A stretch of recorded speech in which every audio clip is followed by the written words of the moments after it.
ഇന്ന് രാവിലെ ഒരു 8 മണിയായ സമയം അർജന്റായിട്ട് എനക്കൊരു സ്ഥലം വരെ പോകാനുണ്ടായിനി എന്ന് ഞാൻ പറയുന്നില്ല. അനക്കടുത്തേക്കും പോകാനൊന്നും ഉണ്ടായിട്ടില്ല കേട്ടാ. എന്റെ ഹസ്ബൻഡിന് പോകാനുണ്ടായി. അർജന്റ് ഒന്നല്ല, ഈ വണ്ടി ഒന്ന് സർവീസിന് നോക്കാൻ വേണ്ടി കേട്ടാ. അപ്പൊ ഞാനും മോള് വെറുതെ പോയതാ, ഒരു ആവശ്യമില്ല. അങ്ങനെ അവിടെ എത്തിയ സമയത്ത് ഒരുപാട് ആൾക്കാരുണ്ടായിന്. അതുകൊണ്ട് തന്നെ നമ്മളിവിടെ ഇങ്ങനെ പോസ്റ്റ് ആണ്. പിന്നെ വണ്ടി അവിടെ വെച്ച് അതിന്റെ കാര്യങ്ങളൊക്കെ പറഞ്ഞു കൊടുത്തിട്ട് നമ്മളിപ്പം ബസ് കയറാൻ വേണ്ടിയിട്ടാണ് കേട്ടാ നിൽക്കുന്നത്. ബസ് കയറിയിട്ട് നമ്മൾ നേരെ പോയിട്ടുണ്ടായത് ഫുഡ് കഴിക്കാൻ വേണ്ടിയിട്ട്. ഇവിടത്തേക്ക് പോയെന്ന് വെച്ചാൽ ആനന്ദഭവനിലേക്കാണ് കേട്ടോ. ഫസ്റ്റ് ഹസ്ബൻഡിന്റെ ഫുഡ് കിട്ടിയിട്ട് ഈടൊന്നും കിട്ടാത്ത സങ്കടം കാണുന്നുണ്ട്. ഇവിടെ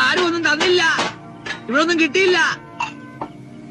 കുറച്ച് കഴിഞ്ഞേരം നമുക്ക് ഇതാ മസാല ദോശ വന്നിട്ടുണ്ടായിനെ. ഞാനും മോളും കൂടെ ഒന്നേനു കേട്ടോ ഓർഡർ ചെയ്തിട്ടുണ്ടായത്. കാരണം 2 ഓർഡർ ചെയ്തിട്ട് അത് തീർക്കാനത്ര ആണെന്ന് എന്റെ നോക്കില്ല. പിന്നെ നമ്മളൊരു കുഞ്ഞു ദോശയും കൂടെ വാങ്ങിച്ചിട്ടുണ്ടായി. പിന്നെ കണ്ണൂര് മൊത്തം നടന്നിട്ട് വീണ്ടും വണ്ടി കയറി നേരെ വണ്ടി സർവീസിനടുത്ത സ്ഥലത്തേക്ക് പോയിട്ടുണ്ടായി. അവിടെ പോയ സമയത്ത് ആയിട്ടുണ്ടായില്ല. നമ്മൾ 12 മണി മുതൽ 1 മണി വരെ അവിടെ കുന്തമ്പിങ്ങിയിൽ ഇരുന്നിട്ടുണ്ടായി. പിന്നെ അവിടെ ഫാനില്ലോണ്ട് കുറച്ച് നേരം ബോറടി മാറിയിട്ടുണ്ടായി. പെരുന്നാൾ പോകുന്ന കസ്റ്റമേഴ്സിന്റെ എല്ലാം വായി നോക്കി അവിടെ ഒറ്റ ഇരുത്തിയിരുന്നു. അപ്പൊ ഇത്രേ ഉള്ളൂ വന്നാ പിന്നെ നാളെ കാണാം.